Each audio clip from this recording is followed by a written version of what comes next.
This is Zoey, and I came in here to solve one problem primarily. She has infrequently gone after the other dog, Izzy. You can pan over and show Izzy, who is a much smaller dog, although Zoey's pretty small herself. Now, another issue she has dog reactivity. And we may need to set up a session where we work on some BAT training or behavior adjustment training. The Guardian's watched some of my videos, so she's familiar with it. But this is a different approach. This is actually the approach that I used to use before I did BAT training. And basically, we started doing this video and I got a reminder, so we stopped and we're redoing this. You can see she's very aroused and interested in the 3 treats I have in my hand. I'm not going to give them to her because right now she's in an aroused state of mind, and that's going to be rewarding her. Now, I'm going to talk about how we can do some counter conditioning, but first I'm going to talk about some of our warning signs. Most of the times when dogs react, it doesn't start immediately. So it can happen very quickly, but usually there's steps of preceding. Mm-hmm. So if we're walking and suddenly she starts staring at another dog, she can stare looking directly at it. She can stare kind of like this, where I'm seeing it, but I'm looking slightly askew. That's usually one of the first warning signs. Another sign could be licking the lips, yawning, turning the head to the side. That's a cutoff signal. I don't want to interact with you. Sniffing the ground could be a way of calming herself down. Hackles going up, her ears going back or straight up, her tail going straight up or quivering. If it's kind of like it is now, that's where we'd like to see her tail. Swinging in the middle. Kind of slower strokes are ideal, but this is okay. She's happy and she's excited. But if I see this stop breathing. Breathe really heavily, freeze, get in an uncomfortable, awkward body position, start moving slowly, that's a big warning. Staring at the other dog, licking its lips, baring its teeth, turning its head, yawning. Those are warning signals. Sit. So she's saying, I'm uncomfortable. I'm trying to tell the other dog, hey man, you better back away. Now a lot of times we have them on a leash, we're walking towards the other dog. The other dog's probably on a leash and can't walk away as well. So after a while, if she starts slowing down because she doesn't want to go there and her guardians kind of keep on nudging her along because we just think, look, we're not even going to interact with that dog. Sometimes that can tell the dog, I have to look out for myself. And so I'm going to act really, really tough and aggressive, and hopefully that will make the other dog move away so it doesn't understand that I'm insecure or I'm fearful or whatever the reason is. She also could be thinking that she needs to protect her guardian. She really didn't have a lot of rules before the session started. So all those things can be contributing factors. So if you're walking your dog towards something and it starts slowing down or offering you some of those warning signs I just mentioned, well then we want to stop, take stock of our surroundings. Is there another dog nearby? Is your dog staring at the other dog? Is that other dog staring at your dog? Well, that's the beginning of the fight. If we can recognize these fights and the very first warning sign, get the dog out of trouble or redirect or refocus her energy, then we can mitigate these things and help her practice avoiding that without having to need to get that to that stage.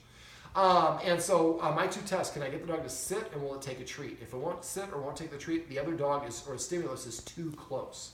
So if I'm walking and all of a sudden she starts reacting, I didn't read her warning signs. So when you're walking, try to every once in a while just check down. And sometimes you can have somebody behind you and like an angle. If I'm walking this way, I might have somebody over there shooting in this direction. So they can see me, and in the front of the picture, they can see whatever we're walking towards. So then you might be able to see, you know what, her warning signs are she licks her lips, her ears go back, her tail comes up, and her hackles go up. And so now you know what they are. So now when you're walking, every once in a while you check down, you say, ooh, those ears are back. What's the tail? Oh, tail's up, hackles, what's going on? There's a dog over there. Okay, then we turn around and we walk away and we help our dog get out of it, or we would practice some behavior adjustment training, which we're not going to get into in this video. But the thing we want the dog to understand is I'm aware of what's going on. I'm your leader. I'm your handler. I'm going to get you out of trouble before you have a need to do it. But once the dog's reacting, it's not going to listen to you. The best thing you can do at that point is just increase the distance. Sometimes you have to walk around something so they can't see it, and then basically do a focus exercise. Focus, that's not quite it, but and then basically, once the dog gets calm, then I might start walking back towards the other dog. Now, I'm going to pay very close attention to my dog at this point. As soon as she starts offering in those signs, as soon as she starts to stare, I want to stop that first one and then ask her to sit. She should be able to sit at this point because it's far enough away that she's giving her very first warning sign. So I ask her to sit. Then I might do a little counter conditioning, which is what I'm going to talk about here in a second, and help her see that dog. And then maybe take 1 or 2 steps closer to that dog, stop and sit again, and keep on repeating that process until she refuses to sit or she won't take the treat. But she's not reacting. She's saying, I'm getting really close to my breaking point. Well, then we get the dog out of there. We turn around, we walk the other direction, and and we take note of how far away we are. Maybe we're at 25 paces. Okay, so next time we're going to start doing this at maybe, around 30 paces. We're going to start paying attention. And then we'll keep doing this. Maybe we'll get to 24 paces and then 23. And eventually we're going to get closer and closer. And you might be on 20 for like 5 practices in a row. That's fine. Don't push too far. Once the dog is reacting, it's not going to listen. All right. Now, another thing that you can do to create a more of a positive association, I'm going to get down on the floor because it's a little bit easier this way, is to find a location where there's going to be a lot of other dogs. And we actually, kind of in the neighborhood here, I wouldn't want to do it in your own yard because that can create more of a territorial scenario. So what I want to do is I have the Tricky Trainer chicken liver flavored treats is the ones I like to use. They're chicken livers. They're soft and mushable. Right now it's like a square cube, but I can actually smash it. No, thank you. I can smash by myself. And so now it's flat like a pancake. And so now what I can do is do some what I call counter conditioning. So sit. Let's say there's a path here, and there's shrubs here, and I can see in this area. This is my view area. So when I do counter conditioning, first thing I do is I want to get the dog used to chewing on it. So I flatten it like this, and the reason I flatten it is so I can deliver the treat in 3 to 4 bites instead of 1 gobble. So she's going to nibble on it. Oh, that's still my fingers. There you go. As you notice when I'm doing this, I can actually change what direction she looks by wherever I hold the treat. Now, when we're doing this, we want her looking at the stimulus. A lot of people, when they do this, the dog's looking down. It's not going to do you any good. Let's come over here. Come here. I need you looking that way. So sit. Again, she won't sit. You're too close.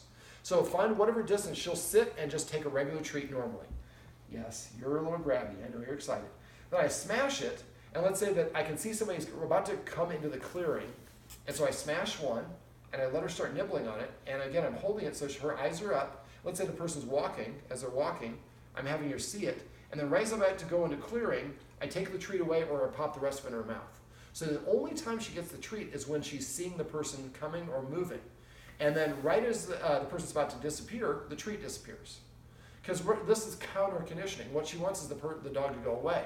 Well, the thing that she doesn't want is the dog to approach. So when the dog's approaching, we're delivering a high value reinforcer. When the dog's walking away, what she wants, the reinforcer goes away. We're trying to mess with her a little bit.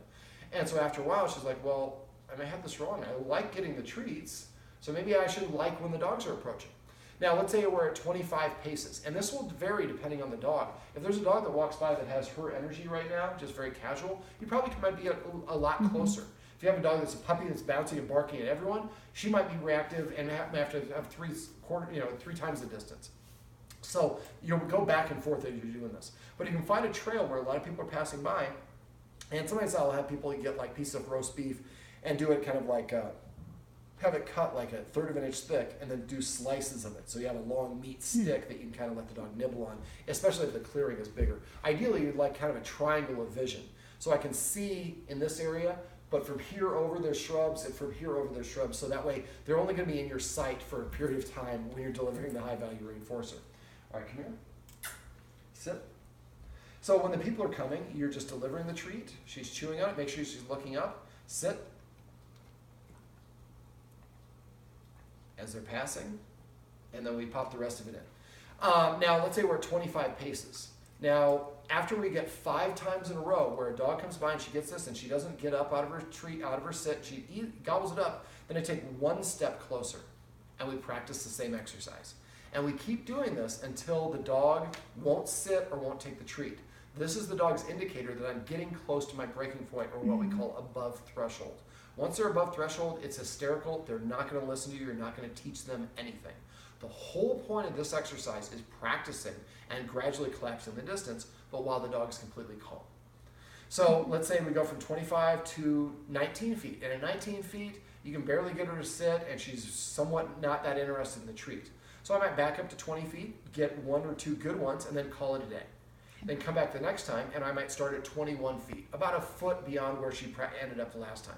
This time, maybe we can get to 17 feet before she gets the same thing. So we come next time, and we start at 18, and we get to 15. Gradually, you're collapsing that distance until eventually you're right in front of the trail, and the dog's walking. The dog walks by, and you're giving the treat. Now, I used to do a different version of this where it takes a lot more practice, but what you do is I do a focus exercise first. I teach the dog to focus. I haven't talked about this in like years. But I have a bunch of focus videos on my website. So you teach the dogs to focus means to look at my face. And then what I do is I find that, again, that clearing with the triangle point of view. And then I put the dog in a sit, and I watch. And as soon as I see, somebody's about to appear, I turn my vision down to the dog. I know they're about to appear. And when the dog, I'll see the dog, it'll kind of lower its head and start staring when it sees that person. I give it like 1 second and I say focus. And if we're far enough away, the dog should look up at me and I raise it to my nose and then give the dog the treat. And I keep on doing this, so I'm calling the dog's attention away from that dog there and up to my face. And because the focus exercise, we make it take up to 15 seconds to deliver this treat. By the time you get done delivering, the dog's like, oh, you're done, and looks, oh, the dog's gone. That's why we want that short, limited window of visibility. And I keep on doing this, and each time I do it, when I see the dog's about to come in the clearing, I wait 1 second, and then I say focus. After enough repetition, because of how dogs learn through classical conditioning, when I see the dog, I've heard focus, then I look at the human, and the human gives me a treat. After a while, I'll see the human or the dog, and I look up at the human, anticipating getting my treat.